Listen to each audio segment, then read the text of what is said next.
Hello, I'm Stephanie. And I'm Lauren. And this is I've Got Guts, a podcast about living and thriving with chronic illness. And all the things that take guts to say out loud. We're here to talk about the hard stuff, the stuff that's messy, complicated, and often left unsaid. From chronic illness to everyday life, we're creating space for honest conversations, real connection, and a lot of laughs along the way. And just so we're clear, we are not medical professionals. We're just two best friends sharing what we've learned and what we're still figuring out. So you don't have to do it alone. Hello, everyone. And welcome back. Happy Monday. Happy Monday. It's May. It's May. I didn't even realize it was May, but it's May. Yeah, it's May. It's hopefully we're gonna fully have a spring now instead of half winter, half spring. Well, it cannot snow anymore because I opened my pool yesterday. It'd be really bad luck if that happened. It would be very bad luck. Oh boy. All right. Well, let's get into our thorns and roses today. Mm-hmm. You got a big shiny rose today, Ro. I do have a rose. Let's do roses first. Okay. So my rose is that my brother's here visiting me this weekend. Yes. Hi, Michael. So much quality time. Friday night, we hung out at my dad's house, watched the Sabres game. Saturday night, we hung out at my mom's house, had pizza, and played games. And today, we are going to just go over to my dad's house and grill some chicken and some steak and hang out. And it's just been our family. It's the whole time, which has been really nice for me. I said to Anthony, a couple episodes ago, I said to you, I have these moments where my life flashes before my eyes. And I didn't know how else to put words to it, but I tried explaining it to Anthony last night. It made me cry. So I'm not going to explain it in the way that I explained it to Anthony. Because no, we don't need tears right now. It's a rose. But it's just I have sometimes these moments where I step out of my body in this journey and I look around and I'm just oh my God. You just realize how much you have in life and how I'm cherishing. I don't think I cherished family time as much as I am cherishing it now, or friend time. I just feel I have to keep pinching myself to show how lucky I am. Look at this. Look at what I have. My family just gave up 3 straight days just to be with me. Right. It's a good feeling. It is. It just is the clarity, because it's always been there. You have always been surrounded by this, right? Yeah. But it's times right now that has you it pulls back the shade of all the BS of life, right? And it just shows you what's really important and what you do have, because you do have so much. I really do. I love it. What's your rose? So my rose is a little rose that was just a small little thing that happened at work. I was sitting at my desk and I got on my phone, I got this little alert, someone sent you a Starbucks gift card. I go, well, it is Teacher Appreciation Week, everyone, coming up here. So I'm thinking, Teacher Appreciation Week. So I look at my phone, and it's from my friend Kaylee, who I also taught her son Bennett, last year. I'm my first reaction was, I think, I'm not his teacher anymore. He's in 4th grade. I'm thinking, oh no, did she accidentally send me his new teacher's gift? So I texted her. I'm like, did you send me a Starbucks gift card? And a little while goes by, and she goes, yeah. She's like, you do so much for other people. I wanted to do something for you.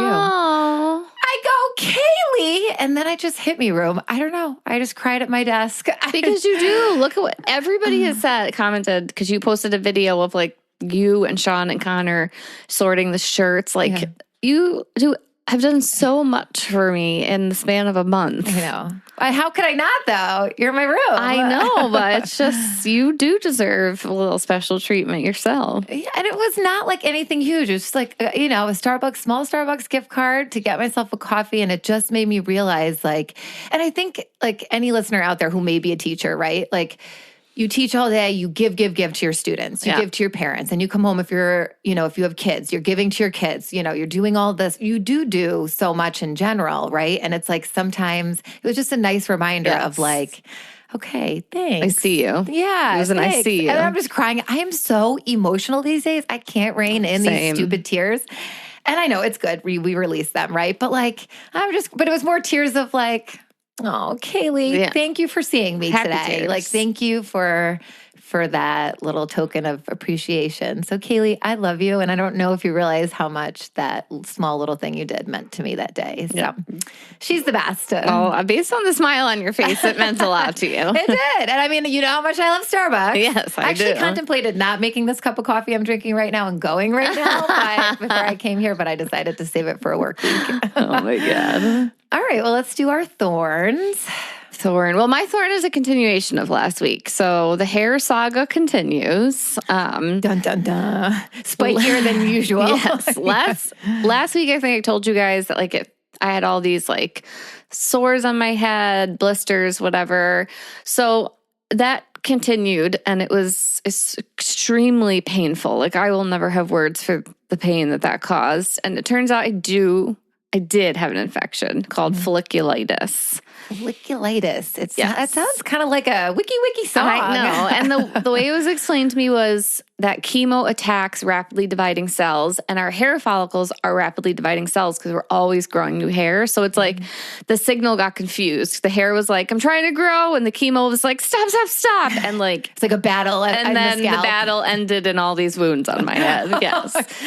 But they gave me like this liquid steroid that I just rub on my head, and it looks so much better. I barely have any more sore. I mean, most of my hair is fully gone now, like really like shiny and bald almost. But you do have a bit of a mohawk strip. I have a little bit of a mohawk strip going on right now, but it's been hard. Like Anthony will walk by and just like touch my head on accident, and I'm like, ow! Like it's so dramatic. So tender. It's just tender. It hurts to put the hats on, take them off. It hurts to touch it. Showering is like the water has to be the right temperature, just right temperature, so it doesn't hurt because the water already hurts. Yeah, can't have the temperature hurt. Yeah. Now, are you doing a shampoo? Like, are you doing any type of like scalp treatment in the shower? I'm using a little bit of baby shampoo and a little bit of conditioner, but like nothing crazy. Right now because of the medicine, I can't, once the infection is healed and my head is like healthy, I have stuff to put on to like keep my scalp. Oh, that's good. Continue to keep my scalp healthy and promote new hair growth. Yeah. Well, that's good. Good. So, well, I'm glad your scalp is on the way to recovery here. It does look so much better. Oh my God. Yeah. You saw like when it was at its worst. It was bad. Yes, yeah, it was pretty bad. Oh, what's your thorn? So I feel like my thorn is just a big situation that it's a lot of different things going on at work. Yeah. And just a lot. And it's just been very emotional, probably aiding to my emotions. And then we just found out on Friday, one of my good friends who I used to teach with, lost her husband unexpectedly. So it's like work has just been, a lot of change there. And then we find out emotional. We find out this horrific news, and it just, I don't know, I just feel like heavy. Do you know what I mean? I just feel emotional and heavy. And to lose someone unexpectedly is just really scary, you know, really scary, really sad. And my heart just breaks for her. I'm so worried about her. But, it also puts things in perspective, like you said, right? You really got to cherish every single moment because you don't know what tomorrow holds, right? So you have to live today like there is no tomorrow, and you have to live in the present.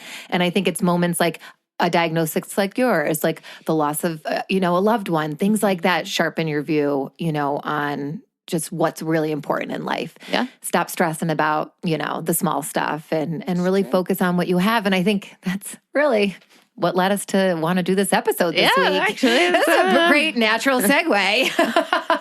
Seriously. But before we do get into our episode and this natural segue, we want to take a minute to thank our sponsor, Cozy Earth. Lately, I've been realizing how much comfort matters. Chemo just makes everything feel more intense and more exhausting. So the little things like what I'm wearing or sleeping in have become really important. And that's exactly why we love Cozy Earth.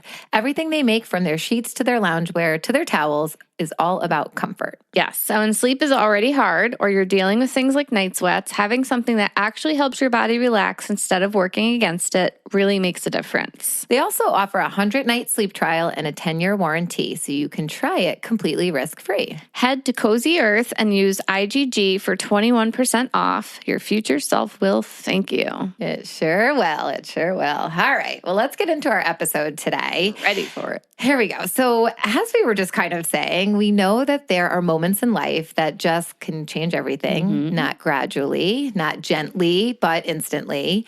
And this week, something was said to you, Room, and it was part of the reason that kind of sparked this idea for this episode. Yeah, so I went back into work for the first time since starting chemo, just to take care of a few things.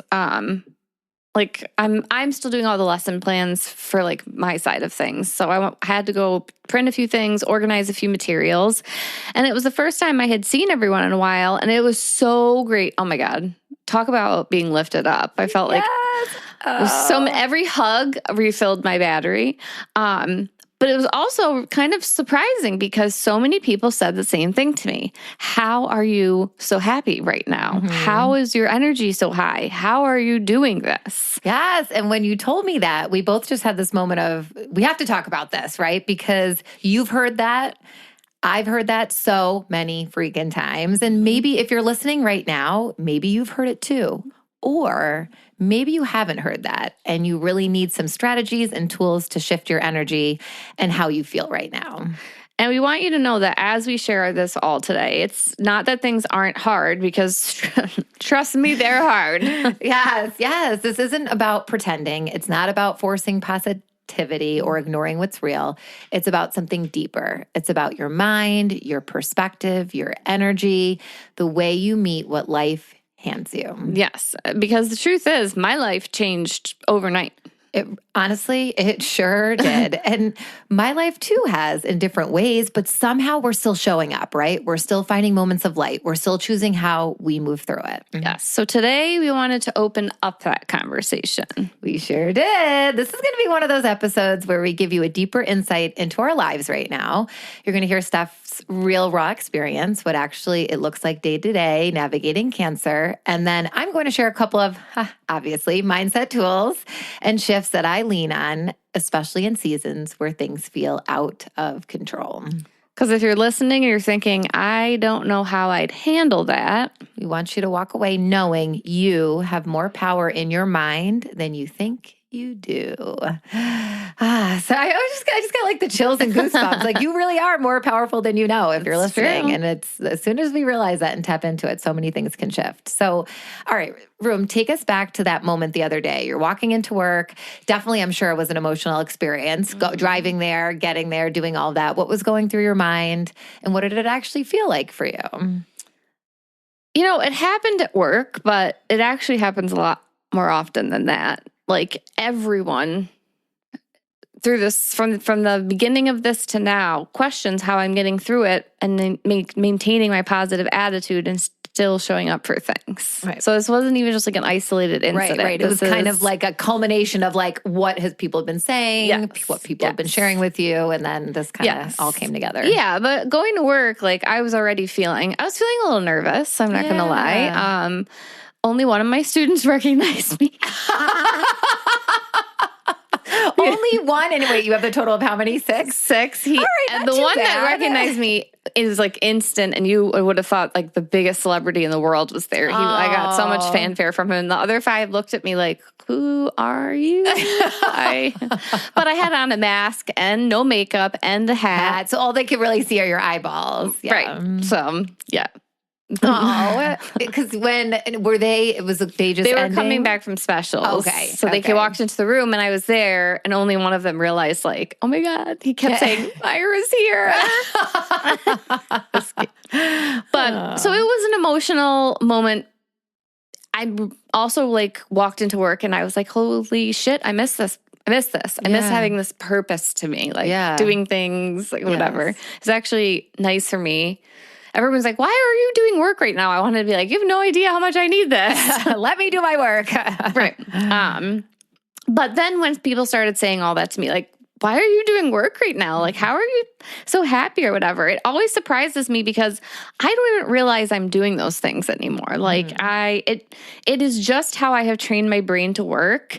It also made me feel like I wanted to like Reiki style put my hands on people and just transfer my ability to do that over to them so they can see how much of a difference it really makes because it does. So I have my bad days and my bad moments. Don't get me wrong. Like I had one in the car last night driving home from being with my family, and I was telling Anthony how I felt. Like, I love my family so much, and I just kept saying to him, I have so much to live for. Like, and so I do have those moments where I get scared. Yeah. You know, and I let myself have them. Like, I fully had, and Anthony let me have that moment. He held my hand. He talked me through it. He wasn't like, you're being ridiculous. Right. Or dry your tears. You're fine. You know, you're going to get through this. Like, So cancer is messy. It's painful. It's scary. It's just ugly. So those moments are natural and they're okay when they come.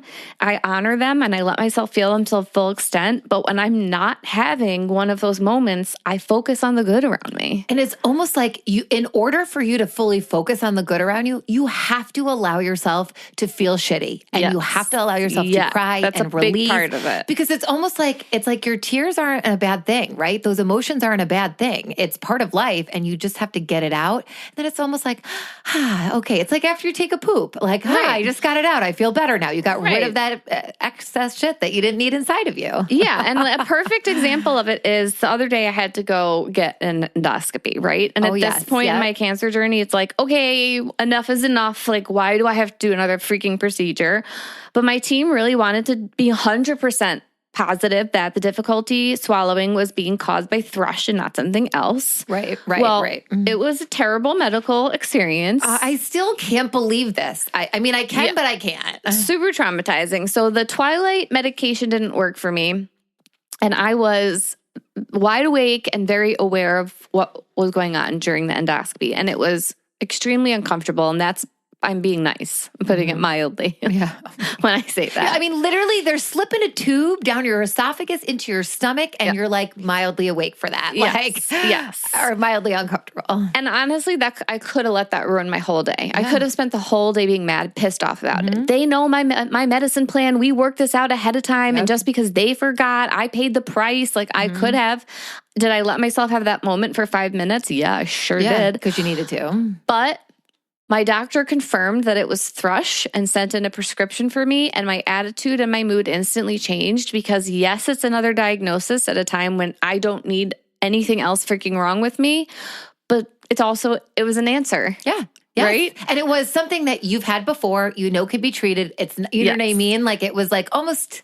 It was just easy in a way in that aspect. We're not slapping a Band-Aid on a problem anymore. We got to the root of the problem and we're taking care of it. And that is enough for me to shift my whole perspective for the rest of the day. Yeah. Yes. And because you had a choice. You could have just had the worst case scenario and what just happened spinning in your mind. But instead you felt it, you allowed it, and then you shifted, and here we are now. Yep. Focusing on the fact that, yes, you have thrush, but you also have meds. Let's clear this shit up. Yep.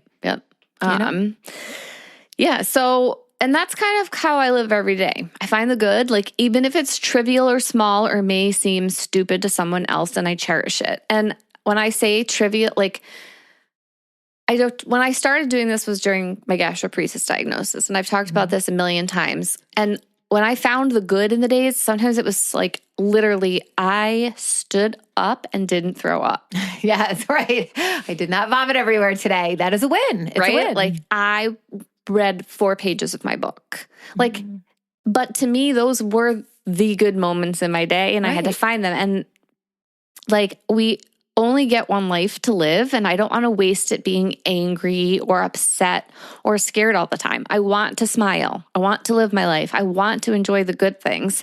And like I said, I started this back when I was diagnosed with gastroparesis and I was really sick and struggling to make it through my days. And you taught me that strategy room.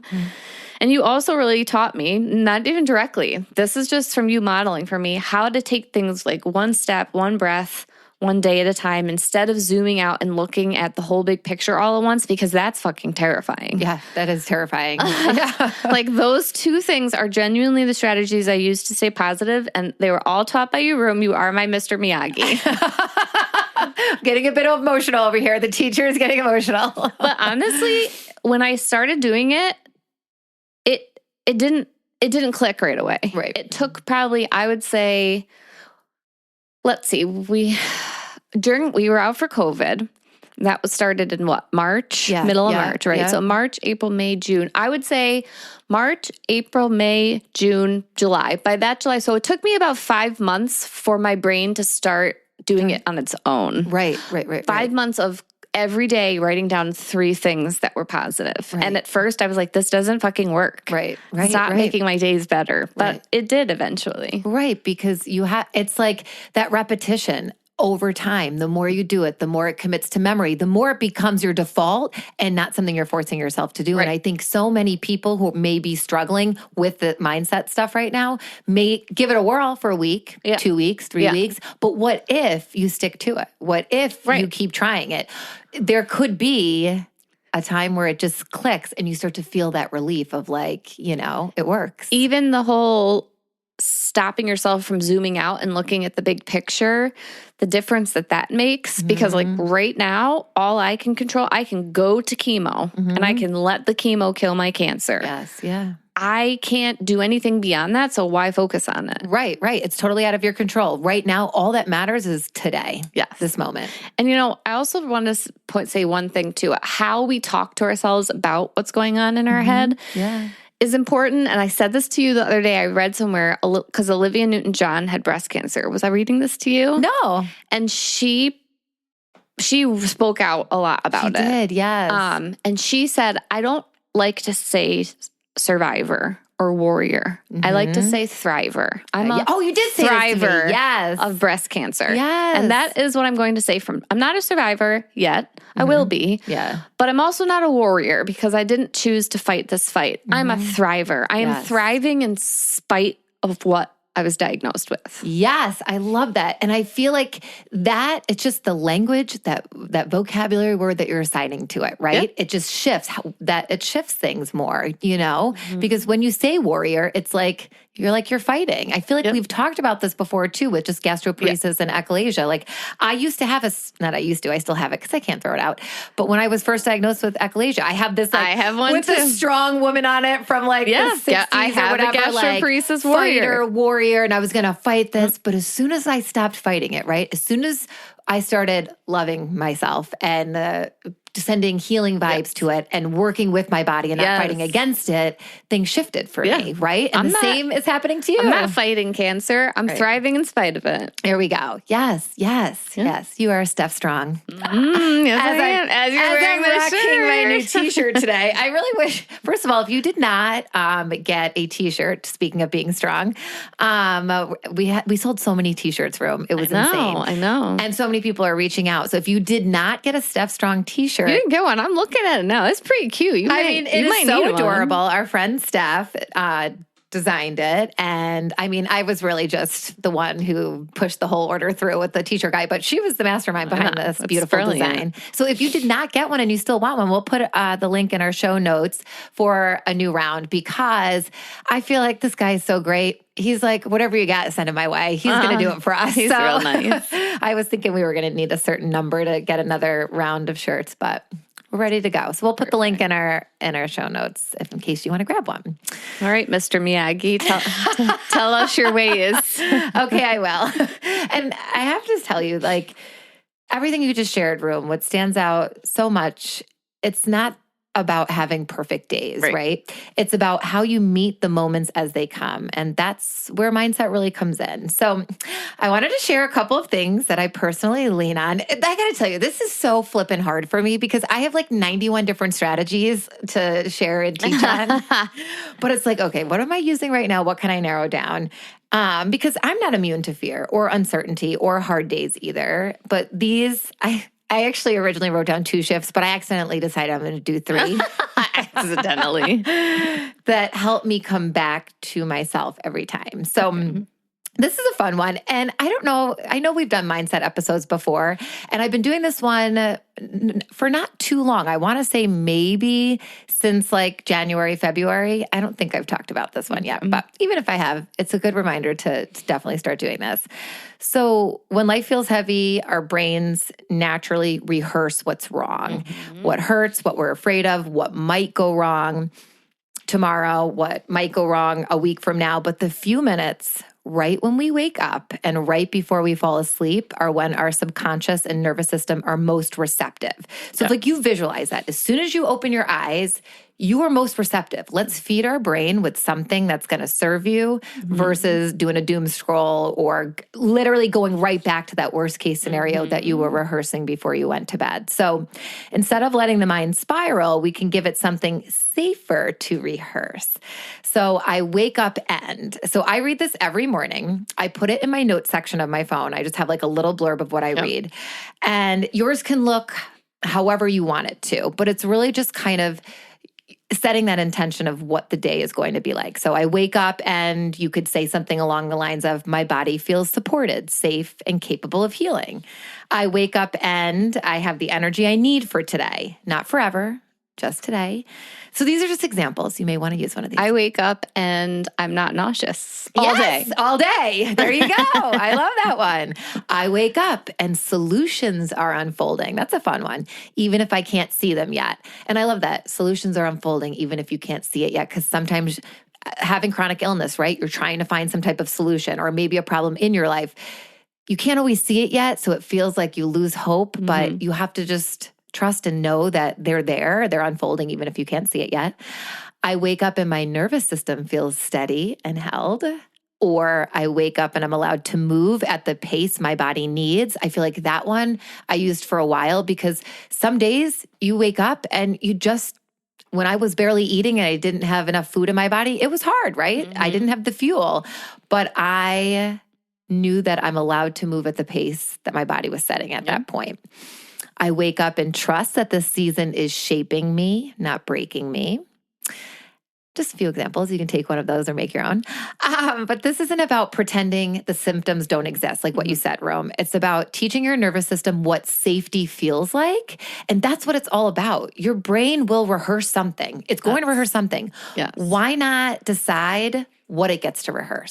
This is something I tell my clients all the time. What you tell yourself usually pans out. So if you're sitting there going, oh my God, if I eat that, I'm going to be so sick. I'm going to be nauseous. It's going to make me throw up. And you're repeating that over and over and over. Chances are when you eat that, you're going to be really sick and you're going to throw up. Right, exactly. Because you just told your brain you're going to. Right. And that's how I shifted, actually, not just my mindset, but my gastroparesis symptoms shifted when I made that little tweak. I stopped letting fear ruin everything. And I was like, I'm going to try this and see what happens. Right. It's like you took fear out of the driver's seat and you put yourself, right? And you told it to get in the back seat. It serves a purpose, right? Yeah. To an extent, but it just can't keep, you'll make wake yourself up crazy. And I trust that my body is going to digest a cheeseburger. Yes. I wake up and I know I've gained another pound. There you go. Do you have a scale here? I do. I think I'm going to get on it after this. I definitely gained, I'm working on gaining 10 pounds. And I really do feel it. Like I know I'm gaining it. So every day we're going to weigh you after this. Last night I had half a chicken sandwich. Okay, Rune, that's good for you. I'm so proud. Like the food is going down. So it's just being more mindful, you know? Right. I've been really focusing on it, casting the vision, 10 pounds. I'm going to get on your scale and I'm hoping to be 115. Okay. Just sharing my personal, I wake up and all right. So that is something you can try to do. And you can also do that whole I wake up and you can read it right before you go to bed. So it's like you're setting the intention right before you like read it, close your eyes, and then go to bed. As soon as you wake up, grab your phone, open the notes section where you wrote it, read it, and then put your phone back down. Or maybe you want to write it on a journal or a piece of paper where you're not touching your phone, to keep your mind and the doom the pull from the doom scroll of checking social media, right? So that is my first strategy for you. My second one is focusing on and going from what is to what I choose, which kind of piggybacks off of this because what is so easy to believe, right? Like this hurts. This pain I have hurts. This is scary. What if this gets worse? Why is this happening? And the more we focus on what's wrong, the more we focus on what's missing, the more we rehearse those worst case scenarios, the more uncomfortable our mind becomes. But here's the shift. You can move from focusing on what you lack to focusing on what we have, which is kind of what you just said before, Rome. It's like you're moving towards what is working, having means going with the flow, and it rewires your brain. So when you deliberately look for what you have, you begin retraining those neural pathways to scan for support instead of threat. Yeah. So when you get a new car and you get then all of a sudden you see that car everywhere. Yeah. It's because your brain, your neural pathways are scanning for that because you've been so focused on buying this car, this type of car, getting this car. Now you get on the road, everybody's driving it and you're all honking. Right. Do you know Toyota did that back in the day, that if you drove by another Toyota that was exactly the same as yours, do 2 beeps and a wave? It's just like people who drive a Jeep. They have to honk and wave at each other whenever they... Do you think I maybe made up that Toyota one because I wanted to be like Jeeps when I had maybe. a Corolla? I think that maybe you just stole it from Jeep. That might not be true. That might just be something I made up in my mind many years ago. But I do, because I always drove a Toyota. I don't even drive a Toyota today. I drive a Honda right now. You're Honda beeping at people who have Hondas too. You're like, let's keep this. Every brand, just do it with each other. All of a sudden, everyone's going to be beeping cheerful beeps on the highway and waving. I'm starting a motion here. Oh my gosh, too funny. But you can retrain your brain. And that's, I think, the biggest message we want you to hear today is that it is possible. Like if you feel like you are someone who worries all the time, you can have pain and feel worried. You can have pain, you can have things going wrong and worry and spiral about it, or you can have pain and feel hopeful. Mm-hmm. The emotional journey you are on while you heal, no matter what you're trying to heal from, matters. Yes, it does. Not to deny the pain, not to bypass the fear, but to choose your emotional direction. You can decide to believe in healing. So, I literally tattooed the word decide on my arm because, it's a reminder of the power we have. All right, last strategy for you. This is my big one. I get to. Yeah. I get to. And this room, after you were diagnosed, how could you not? I spiraled like an insane person. We all did. We all did. And I just was really struggling with processing everything and watching. I just want to take it away from you. I just could not stand the fact that you were supposed to be a mom. You were supposed to be doing these things. This was supposed to be your path. And then this is the thorn in the road. I couldn't, I was so angry. I went through a lot of emotions. But something that I came back to, or I don't even know where I heard it, but when you need something. I was spiraling with my angry thoughts and I didn't know what I wanted to do or what I should be doing. And I came across whatever I was listening to, I heard this. And those 3 simple words, I get to. And it's putting a different spin on the word have, right? Yeah. I have to versus I get to. Mm-hmm. And watching everything that you're going through, I could just say this right now. And I could say this just because, I hate baseball. Yes. I love my son dearly and I will watch anything he does, but I really feel that I have to go sit at this baseball field in the whipping wind, rain, all seasons and watch the most painful sport. If you like baseball, I'm so sorry. But it really is. And it's just it's just so long and torturous in my mind, right? So I'm watching everything you're going through, right? And I'm like, Lauren, you don't have to go to baseball. You get to go and watch your son and sit in a chair. You feel well enough to do this. You can go. It's okay. You can get hot hands and put them in your feet and your sneakers and your mittens, and you're going to be just fine. You get to do this. So I'm really working hard with baseball right now. Okay, that's right. As we're embarking on this season, but you can use this so easily. So if you have felt those days where everything felt like I have to get up, I have to go to the baseball field, I have to go to work, I have to keep going. Yeah.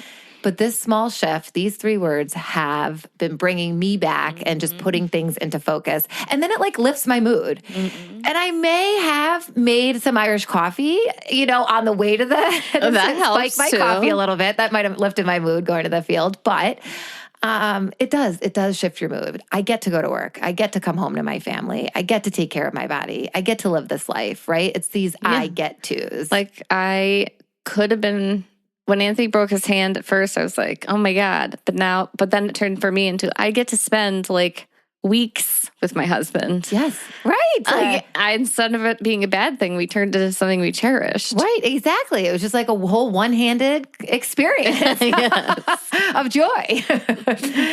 And it's those moments too, right? That it's like because challenging stuff happens. Things go wrong that you don't always anticipate going wrong. And it's how you respond to it. Because the truth is, life can change in an instant. And today, I get to be here, you get to be here, Rome, and so do all of you who are listening. Yeah. So if you're in a heavy season too, no matter what you're going through with your own chronic illness, try this. I get to just once and see what it does. And take our advice. If you're going to look at Rome, like trying to implement new strategies to rewire your brain, it took, would you say 6 months it took 5 months, 5 months? Give yourself time and grace. Don't give up and be like, this doesn't work. I used it for 4 days. I used it for a week. You need to really give it some time. Retrain your brain. And be open to it. Yep. Be open to it.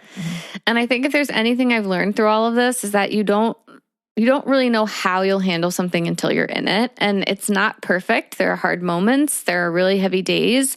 But there's also this part of you that shows up even when you don't think it can. Yeah. And I think that's what we hope people take from this episode.